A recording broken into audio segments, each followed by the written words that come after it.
What song is that from? We'll hear it again.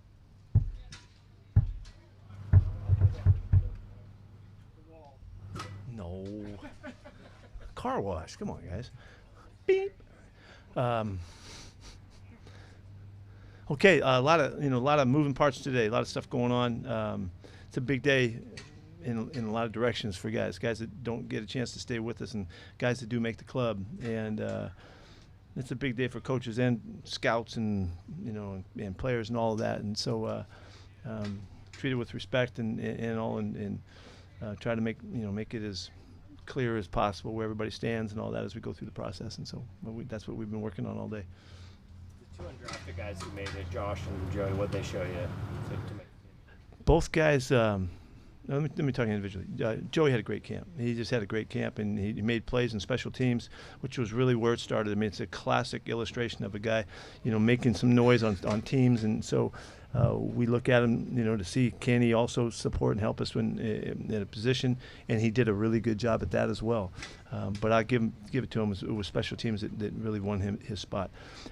Josh just was really consistent and brought it and did a nice job and surprised us that he was able to stay in the competition all throughout this time. And we got a couple guys here that we're looking at that that we got to make sure everybody's healthy and all that stuff as well. But congratulations to both those guys. Where does with releasing Justin Coleman, where's the nickel back spot sort of stand right now? We close practices for a reason, and but there's the moving parts. Justin is a really good football player, and hopefully this isn't where we're done with him. He's still sore. He's not back yet. He's got a chance to make it by the opener, but he's not able to go yet. Not able to run around. I think he's in the pool and stuff like that. He landed on a play that he was making. He landed on his knee in a position that it jams the PCL, and so he's got a sprained PCL, and he's really sore from it. But it's not going to be a serious long-term injury, but it's bothering him right now. And how about Boye Moffitt? How's he doing? He was running today. He was out there. He's in pretty good shape to make a bid for coming back 2 weeks from now. So so it looks promising that he'll be okay. How did you see him kind of develop through camp, and what you saw from him? He seemed right when Pats went on, it seemed like he had a couple really good days and had the good preseason game for sure. And how did you see him develop through? He has done really well. What we hoped for, the minimum we hoped for is that he could help us in the pass rush. We thought we saw him really active in that position when he wasn't dropping and all his linebacker stuff that he can do, and it held up that he seems to be able to help us sooner, as a pass rush guy. So he's really fast and he's long and he's working really hard at it. He looks good with his stuff, the moves that he's using and the techniques that he's using, and so he can help us, and so he could help us in this game. So we're anxious to see if we can get him well.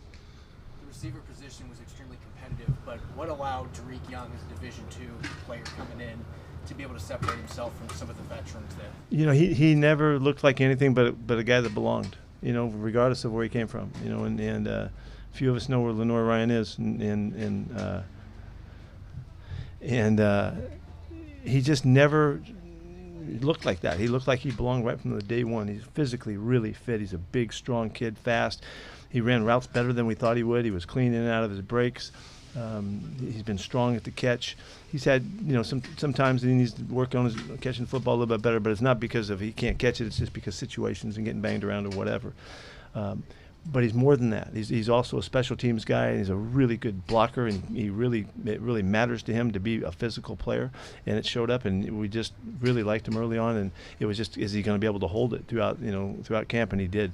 The quarterbacks know that he's out there. He's going to make the good, strong catches, and we know in the running game that he's going to be a factor too. So we're excited about what he's done. Whether the Coleman return works out or not, how ready is Kobe Bryant to play nickel in a real game? Kobe's ready to play. Yeah, he'll at this stage he can only be as ready as he is, but he can play for us, and we would expect him to make things happen and do good stuff just like he does when he plays football. So it's like it's not new to him anymore, and he's comfortable with it, but he'll get a lot better. He'll be able to take advantage of the calls and looks and disguises and all that kind of stuff as he grows with it. Why was it mid-August? Did it just dawn on you to try that? No, it actually came up way earlier, and we talked about it way earlier, just because of the style of player that he was. But we wanted to make sure that we had the competition clear outside, and we knew what was going on before we took him out of that, and where it might slow down his progress if he's doing two things, So I think it's a really good decision for him for the long haul, and he can play outside as well. Was it Marquise Blair? Was that a tough decision, or? Sure. Yeah, he's a really good ball player and a tough kid and all that. In one sense, it's hard to break in here. We've got really good players, and he's a guy that wants to play the game and as much as anybody. Very intense about it, and so this really gives him an opportunity to have a chance to start somewhere, and so he's a nice ball player, man. He's tough as hell, and we loved him. So we wish him the very best, and the door's always open. How's Sydney? Sydney's not. He's not. They won't let him practice yet. He feels fine. He can run and do everything, but he hasn't been cleared yet. So he's still getting cleared from the docs. Did he have like a setback or something? He did. The symptoms didn't just flat out go away, and that's what we're looking at. Does he have symptoms still? And until he's symptom clear, they're going to take care of him, and he's got to clear some days past that as well. So we're just trying to do everything right and give him a chance to play in the first game. Does he have a history of that? He does have some. He has some concussions in his past, as far as I know. I don't know the numbers, but he does have some. You mentioned Curhan after the game having an elbow thing. How's that? Yeah, he does. He's got an elbow thing, got an elbow sprain, Jake's tough as nails, and I can't imagine that's going to hold him from being part of the game opening night. But he's going to miss a couple days here. What was the outlook for Tyreek Smith, to where you guys just couldn't get him through to the roster? It just looked like it hadn't turned. It was going to take some time. We also thought it would be a great opportunity for him to develop and get right for the long haul. So. Abe Lucas, okay?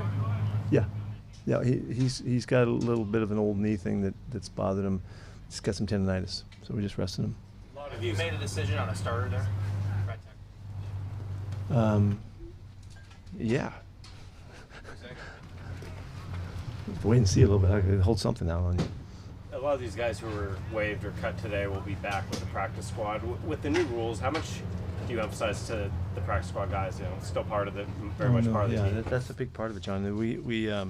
We're recruiting right from the get-go because they're free agents, in terms of practice squad availability. And so, guys have spent a long time with us. We spent a long time with them. We've invested a lot in this, and we try to just make it clear that they'd be starting over again somewhere else where we really like them. We didn't cut anybody we didn't like and didn't think could fit in and be part of our team.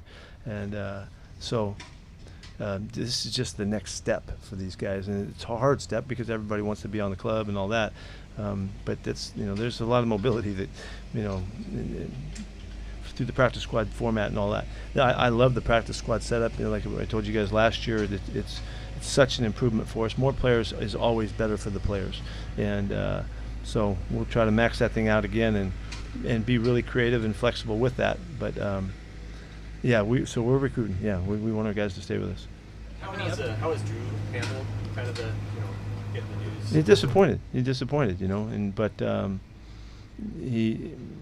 I know he knows how we think of him and how we trust that he's got a big future and all that, and he knows, by the way, we've dealt with him from the start and coached him throughout and really taken him all the way through to this point. He's got a big time future, so he sees that and he's optimistic, about it, as we are. Do you have any updates on Ken and Damien? Damien is doing well, quite well. He's running in the pool and doing some stuff, and he's really encouraged that he's going to be able to make it back. We'll see. Got to see it. That's what the player's thinking. Ken, this is a really uncharted territory for him and for us too, in that regard. That what he's coming back from. He feels way better. He's moving around. He's throwing the football around today. It's just going to be one day at a time. I told him I'd start punching him in the stomach here pretty soon, a couple days from now, to get him ready. So. You said Damien feels optimistic he'll be back by the opening. Yeah, that's what's been conveyed. Is Rashad over COVID at this stage for you? Yes. Yeah, he wouldn't be back out if he wasn't. LJ didn't play against Dallas. Is he okay or? He's still got issues with his elbow getting back. It's not back yet. How much pride do you take in the undrafted each year? How much? I mean, you're among the league leaders in keeping them playing. Yeah, you know what we've always. I mean, I've always looked for, you know, the makeup of the kid and the mentality of the kid, you know, and it doesn't really matter where you're drafted if you've got it. Joey and Josh, those guys are great examples of guys that just put their head down and competed their tails off, and they showed that, you know, that they've got the right kind of makeup to help your club, and whereas they might not have the numbers or they might not have the place they came from or wherever that you know that boosts their opportunity. These guys, fortunately for them, they were both healthy and stayed out there and were able to show us, and they played a lot in the games too. They got a lot of game time. So, yeah, really, Greg, I'm always looking for those guys, and sometimes that makeup is more important than all the rest of it, you know. And so that's what these guys stand for. I was really excited as we talked to the guys today. Everybody's got a story, you know. Everybody's got a story behind their background of where they came from and how it worked out for them and how this turned out. And those two guys, you know, certainly have a unique story that leads them to being on an NFL roster, which is freaking great.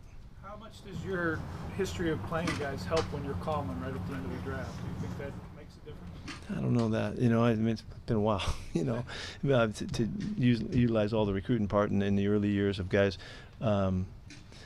Our scouts, when they're out on the road, you know, they try to convey what the culture's like and what the makeup is like, you know, in hopes that, you know, they kind of see that a guy might be a bubble type guy, and they start the process real early.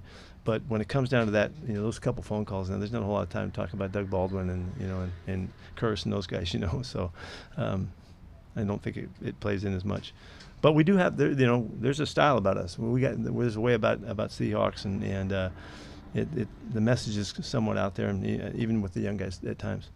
With Tariq, outside of the one series in Pittsburgh, it seems like he had a really strong preseason in camp for you. Is it to the point where you feel like if you needed to use him, he's ready to go and do everything for you? Yeah, he can play. Yeah, and it was almost poetic, you know, that he goes out there and gets whipped and struggles and misses a tackle and touchdown pass on a bust, you know, and all that right off the bat. It was like, even in that game, it was kind of like, okay, so this is what it could be like, you know. Let's fix everything up and get back to work, you know, and which he did in that game in particular. He came right back at it, you know, and then we played him a lot, you know, so he got a lot of reps and all through the 3 games, and he's been out here going against Marquise and going against DK and going against Tyler. He's hung in with all those guys, and you know, those guys are as fast or as good as, you know, and is really diverse kind of talent that you can go against him. He's ready to go. Have you conveyed to the quarterbacks the competition continues, or is this a respite? Yeah, I think they understand that it's always on. Is Ryan Neal? He's really close. He's really close. He thinks he can go. We've got to see, and you have to prove it, of course. Probably not till next week, though. Is LJ's elbow serious enough to maybe bring IR into play? I don't need to go there right now. He made the club today. Is John Reed okay? He aggravated his the soft tissues thing, and so we'll have to wait and see how he goes. He's not going to be ready. Like, he's not ready to practice today. Could Tariq play on the left if you needed to? Why would we want to do that? Why would you want it? I don't know. Could he? I don't know. Of course he could. He could. He could. He has a little bit early in camp, but you know, historically, and particularly with new guys, you know, there's a feel for the side you're on and the way you step and the way you roll with deep balls and all that kind of stuff. That I personally try to protect that until they have enough time to really develop a sense for playing on both sides. If he has to do it, he'd do it. You know. Is Sidney Jones missing all this time a concern, or does he know enough about this to roll right back in? Sidney's a really adept guy. You know, he knows his stuff. He's really a smart player. He's meticulous about his work habits and stuff like that. So I'm not worried about that part of it. But you know, you can get rusty after a couple of weeks and not going at the tempo that you know we play at.